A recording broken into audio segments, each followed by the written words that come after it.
रात के 12:30 बजे हवेली के भीतर सन्नाटा ऐसा था जैसे वक्त खुद थम गया हो। हर कमरे की दीवारें पुरानी थीं, फटी हुई, और उनमें से नमी की गंध उठ रही थी। लेकिन सबसे अजीब बात थी, हर कमरे में लगे शीशे, जो किसी और का नहीं, सिर्फ आरव का चेहरा दिखा रहे थे। आरव एक फोटोग्राफर था जो पुराने स्थानों की तस्वीरें लेता था। उस रात वो अकेला उस छोड़ी हुई हवेली में दाखिल हुआ था, जहां जाने की किसी में हिम्मत नहीं थी। उसने दरवाजे पर लटकते जंग लगे ताले को तोड़ा और अंदर कदम रखा। शुरुआत में सब सामान्य लगा, धूल, मकड़ी के जाले और टूटी खिड़कियां। लेकिन जैसे ही उसने पहली तस्वीर खींची, कैमरे की स्क्रीन पर जो दिखा वो सिर्फ उसका खुद का चेहरा था। कमरा खाली था, सामने कोई नहीं था, फिर भी तस्वीर में वही दिखा।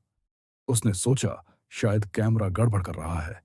लेकिन जैसे जैसे वो आगे बढ़ता गया, हर शीशे में, हर परछाई में सिर्फ वही दिखाई देता, अलग अलग कोणों से, अलग अलग भावों में।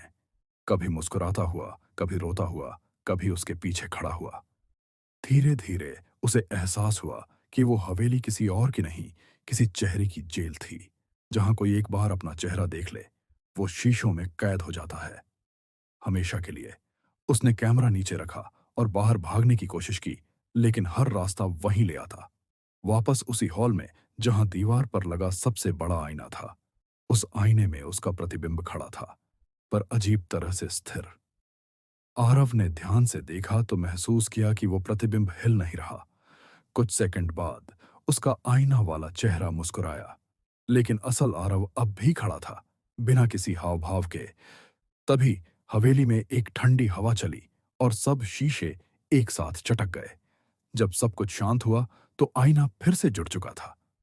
अब उसमें सिर्फ एक आरव था, पर कौन सा असली, कौन सा नहीं, ये कोई नहीं जान पाया।